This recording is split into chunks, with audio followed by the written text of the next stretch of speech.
Hello everyone, welcome back to my YouTube channel. আজি এই ভিডিওটোত মই আপোনালোকৰ কাৰণে কমন এৰৰ্ছৰ কোৱেশ্চনছ লৈ আহিছো। গতিকে আপোনালোকে যদি এইকেইটা ভিডিও ভালকে চাই আৰু ইয়াৰ প্যাটাৰ্নখিনি যদি তেনেকে প্ৰেক্টিস কৰে ডেফিনেটলি যথেষ্ট ভাল মাৰ্কস আহিব। তো আই হোপ আপোনালোকে ভালকে প্ৰিপাৰেচন কৰি আছে আৰু মোৰ ভিডিওটো শেষলৈকে চাব। ইয়াতে মই গোটেই কনসেপ্টখিনি ক্লিয়াৰ কৰি দিছো আৰু কোৱেশ্চন বিলাকৰ এনসাৰৰ পিছফালে ৰিজনছখিনিও মই কনসেপ্টখিনিও বুজাই গৈছো। গতিকে ভিডিওটো শেষলৈকে চাব। Okay, so common errors or questions বিলাক generally কি হয় যে আমি common errors find out কৰিব লাগে আৰু error to যিকোনো হ'ব পাৰে হয়তো word missing থাকিব পাৰে grammatical mistake থাকিব পাৰে clauses or mistake থাকিব পাৰে preposition determinants এই গোটেই বিলাক আমি যিমান grammar or concept আছে গোটেই কেটাৰ ওপৰত common errors or question আহিব পাৰে তো এই কেটাত মই গোটেইখিনি as far as possible মই কভাৰ কৰিব ট্ৰাই কৰিছো মই দুটা পাৰ্টত ভিডিওটো বনাইছো 25 and 25 questions তো আজি আমি only 25 questions এ ডিসকাস কৰিম তো আহকচোন আমি ফাৰ্স্ট কোৱেশ্চনটো সলভ কৰো Question number 1, you must either be regular with your studies and study for longer period before the examination. No error. So, ami sentence to yate ki kori dise saita part or divide kori dise. So, first part of error to ase ni ki ami hitu sabo lage. Ne second part of ase ne third na fourth part hole no error hoi jabo. Okay, to ami sentence to bhalke pori sao. You must either be regular with your studies and study for longer period before the examination.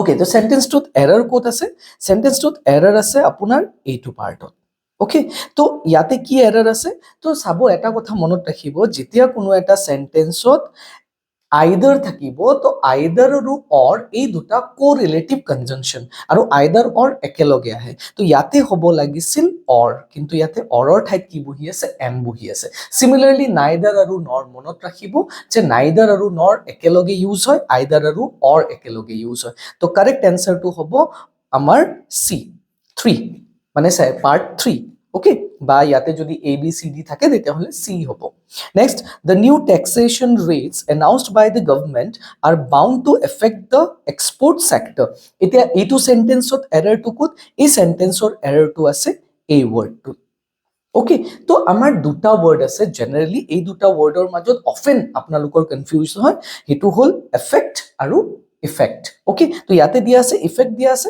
বাট ইয়াতে হ'ব লাগিছে effect which is the verb okay তো এটা মই easy technique আপোনালোকক শিকাই দিও যাৰ পৰা এফেক্ট আৰু ইফেক্ট টু মনত ৰাখিব আপোনালোকে এই ওয়াৰ্ড টু মনত ৰাখিব okay এটা ওয়াৰ্ড আৰু ইয়াতে r means hall remember a means hall effect okay তো a means effect is the verb আৰু e means hall effect is the noun okay so কোনো এটা কামৰ যেতিয়া আমি ৰিজাল্টৰ কথা কওঁ তেতিয়া আমি কি লিখিম ইফেক্ট লিখিম আৰু কোনো এটা কামৰ ইম্প্যাক্টৰ কথা যেতিয়া কওঁ ইম্প্যাক্ট পেলোৱাৰ কথা যেতিয়া কওঁ তেতিয়া কি হ'ব ভাৰ্ব টু ইউজ হ'ব which is affect okay তো এই এফেক্ট আৰু ইফেক্টৰ ইউজ টু তোমালোকে অলপমান ভালকে শিকি লবা ইয়াৰ ওপৰত বহুত কোৱেশ্চনছ কিন্তু এক্সামছ বিলাকত অহা দেখা যায় নেক্সট কোৱেশ্চন টু লৈ গৈছো these days job opportunities are not as better as they used to be in the earlier 70s okay তো again আমাৰ তিনিটা পাৰ্ট কৰি দিছে আৰু লাস্ট পাৰ্ট টু হল ফোৰ্থ নো এৰৰ যদি একো এৰৰ নাই তেতিয়া হলে আমি ফোৰ্থ অপশন টু সিলেক্ট কৰিম okay তো ইয়াতে এতিয়া কি কারেক্ট হ'ব ঠিক আছে তো এই সেন্টেন্সটো যদি আমি ভালকে পঢ়ো এই সেন্টেন্সত কি আছে as আছে okay তো এটা বস্তু মনত ৰাখিবা as প্লাস কি থাকিব যদি অ্যাডজেক্টিভ থাকে ওকে তার পিছত যদি কি থাকে s থাকে তেতিয়া এই অ্যাডজেক্টিভ টু অলওয়েজ কি হ'ব পজিটিভ ডিগ্ৰীত হ'ব ওকে তো as আৰু আগত আছে আৰু as এটা পিছত আছে মাজত যদি অ্যাডজেক্টিভ আছে যেনেকে a to s আৰু a to s মাজত কি আছে অ্যাডজেক্টিভ তো এই অ্যাডজেক্টিভ টু অলওয়েজ আমি কি লিখিব লাগিব পজিটিভ ডিগ্ৰীত লিখিব লাগিব এই পজিটিভ ডিগ্ৰী বা ডিগ্ৰীজ তোমালোক পঢ়ি আহিছা কিন্তু এই বস্তুটো অকমান কেয়ারফুল হবা দেখাত সেন্টেন্সটোত কোনো মিস্টেক নথকা যেন লাগে বাট ইয়াতে বেটাৰ নহব ইয়াতে হ'ব লাগিছিল গুড ওকে তো আমাৰ part 8 তার মানে option 1 is the correct answer जो तमर error 2 আছে next question when viewed with his point of view the entire episode assumes a different color altogether okay তো এতিয়া এই sentence টুত কোট মিস্টেক আছে এই sentence টুত মিস্টেক আছে আমাৰ withত okay এটা যদি আমি with to চাও এইটো কিয় withত মিস্টেক আছে because with his point of time কেতিয়াও নহয়, এইটো এটা ফ্ৰেজ হয় যাৰ মিনিংটো হ'ল from his point of time. তো উইথৰ জেগাত কি হ'ব লাগিছিল, ফ্ৰম হ'ব লাগিছিল। তো correct answer again 1. Next, on many occasions we did help the poor people by way of giving them food to eat and clothes to put on. Okay, তো এইটো সেন্টেন্সত মিস্টেকটো ক'ত আছে, এই সেন্টেন্সটোত মিস্টেকটো আছে আমাৰ হেল্পটত। ওকে, হেল্পটত মিস্টেকটো আছে। কিয় মিস্টেক আছে ইয়াতে, যেতিয়া ডিড থাকিব, মই টেন্স পঢ়াওতেও তোমালোকক বুজাই দিছিলো, আপোনালোকক কৈছিলো যে ডিড যেতিয়া থাকিব, ডিডটো অলৰেডি পাষ্ট টেন্স বুজায়। তো ডিডৰ লগত যেতিয়া আমি ভাৰ্ব ইউজ কৰিম, ভাৰ্বটো সদায় কি হ'ব লাগিব, ভাৰ্ব 1 হ'ব লাগিব। তো ইয়াতে হ'ব লাগিছিল আমাৰ হেল্প। ওকে, তো কাৰেক্ট এনচাৰটো হ'ব 2. নেক্সট পাৰ্টলৈ গৈছো। Question number 6, unless it is accepted by to both the parties, an arbitrator would be of no use to settle the dispute. Question number 6, এতিয়া ইয়াতে কোনটো মিস্টেক আছে, ইয়াতে মিস্টেক আছে এইটো, ইয়াতে accepted নহব, ইয়াতে হ'ব লাগিছিল acceptable. Okay, ইয়াতে হ'ব লাগিছিল acceptable, which is the adjective. Okay, so unless it is acceptable to both the parties, an arbitrator would be of no use to settle this dispute. This is the correct answer. So our 1 is correct. Next, although the manager was keen on getting the work done through Sudhir yesterday, he tries to avoid it. Okay, question number 7, ইয়াতে এতিয়া কি mistake আছে, একদম easy mistake, ইয়াতে টেন্সৰ mistake এটা আছে, যদি আপোনালোকে নোটিস কৰিছে। ওকে, তো মিস্টেকটো কি, এইটো অপশন 3ত মিস্টেকটো আছে, ট্ৰাইজ দিয়া আছে। এতিয়া ট্ৰাইজটো কিয় মিস্টেক হয়, যদি আমি সেন্টেন্সটোৰ টেন্সটো চাওঁ, গোটেই সেন্টেন্সটো একচুয়ালি পাষ্ট টেন্সত লিখা আছে, এইটো ওয়াজ আছে, সো সেন্টেন্সৰ টেন্সটো হ'ল পাষ্ট। এতিয়া পাষ্ট টেন্সত যদি এটা ভাৰ্ব স্টাৰ্ট হৈছে, তাৰ ফলোইং ভার্বটো কি হ'ব লাগিব, পাষ্টতে হ'ব লাগিব, বাট ইয়াতে কি দিয়া আছে, প্ৰেজেন্টত দিয়া আছে। তো ৰাইট এনসাৰ উড বি, ইয়াতে কি হ'ব লাগিছিল, ট্ৰাইড হ'ব লাগিছিল। So option 3 is the correct answer here. Next, the various consequences the decision taken by the finance minister was not foreseen by the bureaucrats. খুবই ইম্পর্টেন্ট কোয়েশ্চন, আর এনেকুৱা টাইপৰ questions আহা দেখা যায়। এটু আছে সাবজেক্ট ভাৰ্ব এগ্ৰিমেন্টৰ ওপৰত কোয়েশ্চনটো। Okay, that means your verb should always agree with the subject. এতিয়া এই সেন্টেন্সৰ সাবজেক্টটো কি, the various consequences. Okay, now the various consequences, ইয়াতে সাবজেক্টৰ ফৰ্মটো কি, প্লুৰাল কনসিকুয়েন্সেস আছে, বাট ইয়াতে যদি আমি ভাৰ্বটো নোটিস কৰো, এটু কি দিয়া আছে, সিঙ্গুলার দিয়া আছে। ইয়াতে হ'ব লাগিছিল কি, একচুয়ালি ওয়ার হ'ব লাগিছিল। ওকে, বুঝি পাইছা, একদম সিম্পল কোয়েশ্চন। তো ওয়াজ হ'ব নালাগে, বিকজ ইয়াতে কনসিকুয়েন্স দিয়া আছে, সাবজেক্টটো প্লুরাল ফর্মত আছে, সো আমি ওয়ার লিখিব লাগিছিল। তো আমাৰ ৰাইট এনসাৰ হ'ব question number option 3. Next, I never considered him to be a person who would go back on his promise and then do not even apologize. So this is a sentence of ক্লজৰ সেন্টেন্সত, আৰু যেতিয়া ক্লজৰ sentence বিলাক আমাক দিয়া থাকে, তো এটা বস্তু carefully notice কৰিব যে when multiple clauses are intermingled with each other, then each clause should be structured correctly. প্রতিটো ক্লজক আমি ইন্ডিভিজুয়ালি কারেক্ট স্ট্রাকচারত আনিব লাগিব, and those clauses should be a complete sentence by itself. নিজাকে এটা কমপ্লিট সেন্টেন্স হ'ব লাগে। Okay, তো এই সেন্টেন্সটোত মিস্টেকটো ক'ত আছে, এই সেন্টেন্সটোত মিস্টেক আছে ইয়াতে। ইয়াতে ডু টু ইউজ নহব, ইয়াতে ডু নালাগে, আমি ডাইৰেক্টলি সেন্টেন্সটো লিখিব পাৰো। I never considered him to be a person who would go back on his promise and then not even apologise. Okay, বা এণ্ড এপলজাইজ এনেকেও লিখিব পাৰি, বাট ডু টু ইয়াতে ইউজ নহব, বি ভাৰ্বৰ ইউজটো নহব। Okay, so correct answer would be 3. Having finished at school, Raghu thought of going to Bombay in search of some job. Okay, so ইয়াতে এরর কোত আছে, ইয়াতে এরর আছে এইটো সাৰ্চৰ লগত। ওকে, তো সার্চ যেতিয়া থাকিব, when you are looking for something, তেতিয়া আমি কি লিখিম, search of. Okay, search of হ'ব লাগিছিল ইয়াতে। তো in search of some job, having finished at school, Raghu thought of going to Bombay in search of school. তো ইন সার্চ এইটো এটা ফ্রেজ হয় যাৰ মিনিংটো হ'ল লুকিং ফৰ, তাৰ মানে বিচাৰি থকা। ওকে, মনত ৰাখিব এইটো। Next, when shall we arrive to our destination? Okay তো এই কোৱেশ্চনৰ এনসাৰটো কি হ'ব এই কোৱেশ্চনৰ এনসাৰটো হ'ব বা মিস্টেকটো ক'ত আছে এইটো মিস্টেকটো আছে টুথ ওকে টুথ কিয় মিস্টেক আছে যেতিয়া ডেষ্টিনেশ্যন থাকিব দ্যাট মিন্স প্লেস অফ অৰাইভেল তাৰ আগত অলৱেজ আমি কি লিখিব লাগে এট লিখিব লাগে সো ইয়াতে টু হ'ব নালাগিছিলে কি হ'ব লাগিছিল এট লিখিব হ'ব লাগিছিলে this is the question of preposition okay so right answer would be 3 based on the newspaper reports we can conclude that many accidents caused by reckless driving okay question number 12 etia yate answer to ki hobo yate answer to hobo এইটো যে এক্সিডেন্টস দিয়া আছে এক্সিডেন্টসৰ পিছত কিন্তু এই পোৰশনটোত এটা কি থাকিব লাগিছিল বি ভার্ব থাকিব লাগিছিল okay তো ইয়াতে বি ভার্বটো মিসিং হৈ আছে that means many accidents are caused by reckless driving so answer to hobo এইটো because এইটো passive voice ত লিখা আছে that is why ইয়াতে কি লাগিব be verb plus verb 3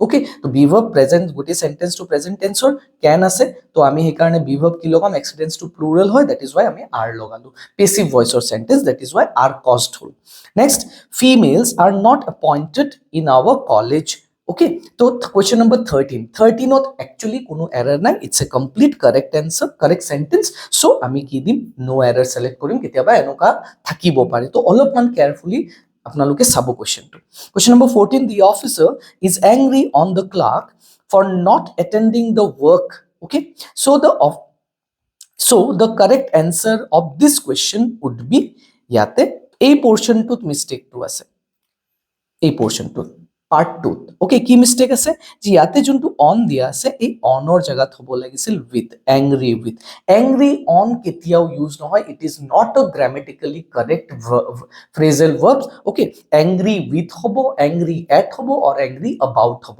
okay depending on the context of the situation যেতিয়া কোনো এজন মানুহৰ ওপৰত খং উঠিছে অলৱেজ ৰাইট অ্যাংৰি উইথ আৰু যেতিয়া কোনো এটা বিষয়ত খং উঠিছে বা ৰিজনৰ কাৰণে খং উঠিছে তেতিয়া কি লিখিম আমি angry at or angry about more common is angry at so please do remember it this is a phrasal verb jot angry on is never used angry on kitiao used nohoy all right next no sooner I had spoken then he left very important question enuka type of question CUET type of exams bilakot aha dekha jay okay so ei question or answer to ki hobo এই কোৱেশ্চনৰ এনসাৰটো হ'ব যে ইয়াতে had to subjector আগত আহিব লাগিছিল so whenever a sentence begins with no sooner okay আৰু যদি সেন্টেন্সটোত had আছে বা be verb আছে বা auxiliary আছে it should be always placed before the subject that means ইয়াতে হ'ব লাগিছিল had I no sooner had I বা no sooner did I এনেকুৱা টাইপৰ হয় তো কারেক্ট অপশন হ'ব option 2 next question number 16 computer education in universities and colleges leaves much to be desired okay so question number 16 এটা 16 ত কি error আছে তো 16 ত error টো আছে এইটো পোরশনত কি error হ'ব লাগে ইয়াতে যে much দিয়া আছে ইয়াতে muchৰ জাগাত হ'ব লাগিছিল more okay determiner question more when you are adding something or when you want to express something more to tetia ki likhim ami always more likhim not much use no hoy okay next you will be prosecuted for bringing seeds into Australia okay very important question again bhalke saba etu eta prepositional question hoy yate actually into no hobo yate either in hobo lagisil either in hobo লাগিছিল or from hobo লাগিছিল both can be possible here যে মই অস্ট্ৰেলিয়াৰ পৰা অনা বুজাব পাৰো বা অস্ট্ৰেলিয়াত অনাৰ বাবে তুমি prosecuted বা তোমাক punish কৰা হ'ব তো into কেতিয়া নহয় into is entering বুজায় okay entering মানে যেতিয়া movement বুজাইছে তেতিয়া আমি into লিখিম when you go to some places তেতিয়া কি লিখিবা always in লিখিবা যেতিয়া সেই ঠাইৰ পৰা আহিবা তেতিয়া কি লিখা হ'ব from লিখা হ'ব so in and from both can be correct here but not into so correct answer would be option 3 next you must either tell me the whole story or at least the first half of it okay so again either or question hoy okay to yate mistake to kot ase yate mistake ase je either to yate use no hobo either to use hobo lagisil tell me pisfale you must tell me either the whole story or at least the first half of it. এটা বস্তু মনত ৰাখিবা, either to, most of the time, most of the cases verbৰ পিছফালে use হয়। ইয়াতে verbটো কি? tell. Okay, tell or pispale either to use hobo when you are talking about the same sentence in the next part as well. So ami yate gutei sentence to etar kothai patisu, so ami tell me পিছফালে আমি কি কৰিম, either to লিখিম। যেতিয়া দুটা সেন্টেন্সত বেলেগ বেলেগ কথা পাতিম, দুটা অপোজিং কথা পাতিম, তেতিয়াহে either to tell or আগত বা ভাৰ্বৰ আগত ইউজ হ'ব।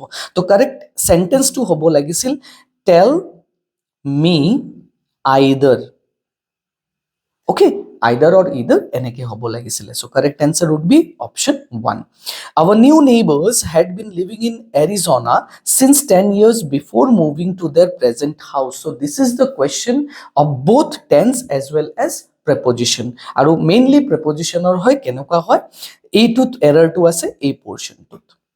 Okay, কি error আছে sabo yate ji yate ki dia ase 10 years dia ase, sentence to present perfect continuous hot ase aru time dia ase, time stamp ase। now time or logot time jetia thakibo in present perfect or present perfect continuous tense, tetia hole ami ki likhu, since u likhibo paru aru for u likhibo paru। now since ketia use hoy, since use hoy point of time or agot। Okay, point of time mane jetia definite time to mention kora ase, jene morning, yesterday, 2023, okay, 2018 eneke jodi mention kora ase tak ki buli koa hoy point of time, tetia ami ki logam, since logam aru for logam ami period of time or agot।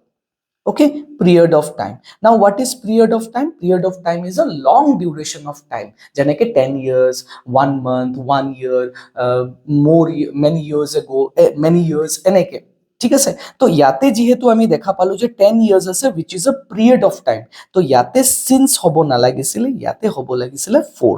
তো correct answer would be option 3।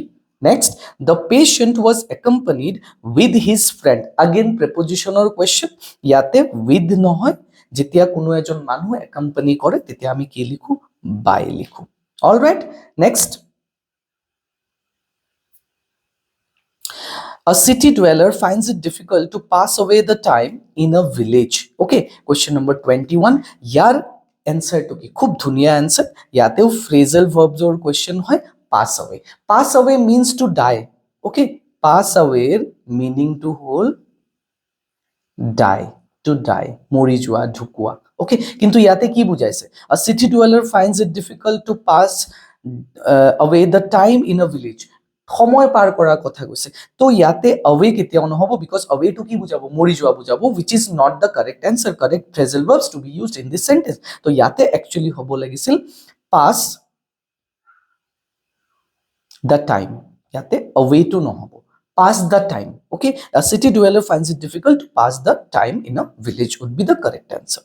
etu, visitors were not permitted entering the park after dark। okay, now question number 22, yate answer to hobo to enter, to enter, not entering, to enter the park would be the correct answer। so yate error to ase option 3। the fifth and final act of Macbeth contain the sleepwalking scene। again subject verb agreement or question, yate subject to hol etu the fifth and final act, so ami verb to yate notice korim, yate verb to hol contain। now fifth and final act, here both this word actually represents one thing, eta bostu ke bujhay। generally and jetia thake duta bostu connect kora মানে pen and paper, to pen aru paper duta beleg beleg bostu, to duta beleg beleg thakile ami plural verb use kori, but yate the fifth and the final act buli koise, that means fifth act to hetu hoy aru that was the final act of the drama as well। to fifth to hoy aru final hoy, so yate eta bostu ke one thing, one object to yate refer kora hoise, and that is why the verb should have been contains, yate contains hobo lagil hoy। all right, buji paisa। next, one of the terrorists of the Kashmir Valley are shot dead। okay, now this sentence is quite important and often asked question। see, whenever your sentence begins with one of, okay, and the following noun is in plural form, one of or logot juntu following noun hoy etu khoday plural form ot thake, etu mistakes ketia ba dibo pare apnalokok। okay, careful hoba। to one of jetia thakibo tar following juntu noun hobo, it should always be plural, etu plural e hobo। okay, next, যোনটো verb হ'ব সেই ভাৰ্বটো কিন্তু আকৌ কি হৈ যাব singular হ'ব তো ইয়াতে ইজ লিখিব পাৰো বা ওয়াজও লিখিব পাৰো it can not be are okay plural কেতিয়াও নহয় বিকজ ইয়াতে ওয়ান অফ বুজাইছে টেৰৰিষ্ট বিলাকৰ মাজত এজনক দ্যাট মিন্স ইয়াতে সাবজেক্টটো কি হয় সিঙ্গুলাৰ হয় আমি এজনৰ কথা ইন্ডিকেট কৰিছো তো এজন হোৱাৰ লগে লগে আৰ টু নহব ইয়াতে টেৰৰিষ্টটো সাবজেক্ট নহয় কিন্তু ইয়াতে সাবজেক্টটো হল ওয়ান অফ টুৱে কি বুজাইছে এই টেৰৰিষ্ট বিলাকৰ বহুত কেইজন আছিলে তাৰে মাজৰ এজনক মাৰিছে দ্যাট মিন্স এজনৰ কথা কৈছো that is Y is or was is the correct answer তো option 3 next 10 kilometers is a long distance to walk now in this sentence many of you might think that 10 kilometers আছে subject verb agreement বুলি agreementor question হ'ব পাৰে তো ইয়াতে কি হ'ব লাগিছিল are হ'ব লাগিছিল because it's in plural form but 10 kilometer is a single unit এটা ইউনিটক বুজাইছে and that is why is correct so এই সেন্টেন্সত কোনো এরর নাই the right answer would be option 4 so these are the 24 questions so আপোনালোকৰ যদি ভিডিওটো ভাল লাগিছে kindly subscribe কৰিব share কৰিব আৰু যদি কিবা ডাউট আছে কমেন্টত আপোনালোকে ডাউটটো এৰি দিব I will definitely try to solve it and please আপোনালোকে যেনেকে মৰম দিছে তেনেকে মৰম বিলাক দি থাকিব so thank you very much for watching my video